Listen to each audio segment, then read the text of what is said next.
শুভ সন্ধ্যা বন্ধুরা, সবাই কেমন আছো? আশা করছি খুব ভালো আছো। আমিও খুব ভালো আছি। সেদিনে বাবা এনেছিল সমুদ্রের কাঁকড়া। আমার বাড়িতে আমার বিয়ের পর এই প্রথম হচ্ছে কাঁকড়া। যেহেতু আমার হাজব্যান্ড খায় না, মানে কাঁকড়াতে আর চিংড়ি মাছে আমার অ্যালার্জি, সেই কারণে আমাদের বাড়িতে কাঁকড়া আর চিংড়ি মাছটা খুব কমই হয়। তো সেদিনই হঠাৎ করে বাবা নিয়ে চলে এসেছিলো। অবশ্যই কাঁকড়া কেনার সময় মনে রাখবে মেয়ে কাঁকড়াটাই কিনবে, এতে খেতে খুব টেস্ট হয়। দেখো ভালোভাবে কাঁকড়াগুলো মামুনি ধুয়ে নিচ্ছে, তারপরে নুন হলুদ মাখিয়ে রেখেছে। আর এদিকে কড়াইতে তেল গরম করতে দিয়ে দিয়েছে। তেলটা ভালোভাবে গরম হয়ে গেলে কাঁকড়াগুলো একে একে ছেড়ে ভেজে নেবে। যতক্ষণে কাঁকড়াগুলো ভাজা হচ্ছে তোমরা বলো কে কোথা থেকে আমার ভিডিও দেখো, অবশ্যই কমেন্ট করে জানিও কিন্তু। আর আমার ভিডিও তোমাদের কেমন লাগে সেটা জানাতে ভুলো না। কাঁকড়াগুলো দেখো আস্তে আস্তে ভেজে নিচ্ছে মামুনি। আর এই কাঁকড়াগুলো ভাজতে গেলে অনেক সময় লাগে, যেরকম ফেসবুকে সফলতা পেতে গেলে সময় লাগে, ধৈর্য ধরে বসে থাকতে হয়, সেরকমই।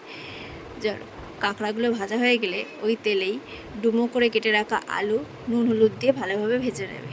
আলুগুলো ভাজা ভাজা হয়ে এলে পেঁয়াজ আর কাঁচা লঙ্কা দিয়ে দেবে, দিয়ে আরও ভালোভাবে ভেজে নেবে। দেখো আলুগুলো যেভাবে তেলের মধ্যে ভাজা ভাজা হচ্ছে, কিছু মানুষ আমাদের দেখলে, মানে আমাদের সফলতা দেখলে এরকমই জ্বলে পুড়ে ওঠে, তাই না বলো? দেখো তারপরে পেঁয়াজ কাঁচা লঙ্কা দিয়ে ভালো করে ভেজে নেওয়া হচ্ছে। পেঁয়াজটা ভাজা হয়ে গেলে এর মধ্যে দিয়ে দেওয়া হবে আদা রসুনের পেস্ট। এই যে আগে থেকে কাঁকড়া ভেজে রাখা হয়েছিল, সেটা দেখা তো ভুলে গিয়েছিলাম, এখন দেখিয়ে দিলাম। তো দেখো তারপরে আদা রসুনের পেস্ট দিয়ে আর একটু ভালো করে ভাজা ভাজা করে নেবো, ততক্ষণ না গন্ধ চলে যায়। তারপরে নর্মাল গুঁড়ো মশলাগুলো দিয়ে দেওয়া হবে।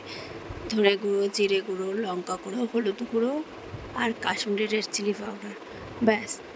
আর স্বাদ মতো অল্প চিনি আর নুন দিয়ে ভালো করে কষিয়ে নেব।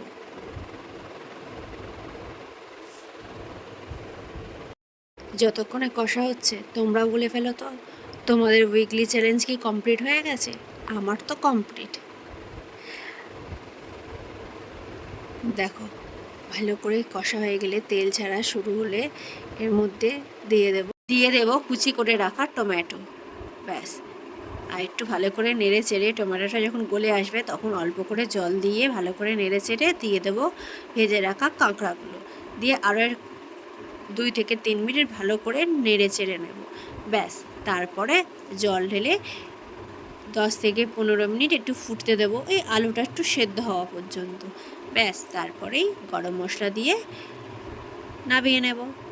গরম গরম ভাতের সাথে কাঁকড়ার এইরকম ঝাল ঝাল তরকারি জাস্ট জমে যায়। কার কার খেতে ভালো লাগে অবশ্যই কমেন্ট করে জানিও। তোমরা যারা এখন আমার পেজটা ফলো করোনি অবশ্যই পেজটা ফলো করে দিও, চ্যানেলটা সাবস্ক্রাইব করে দিও। আবার একটা নতুন ভিডিও নিয়ে তোমাদের সামনে হাজির হব। সবাই ভালো থেকো, সুস্থ থেকো। আজকের মতো টাটা।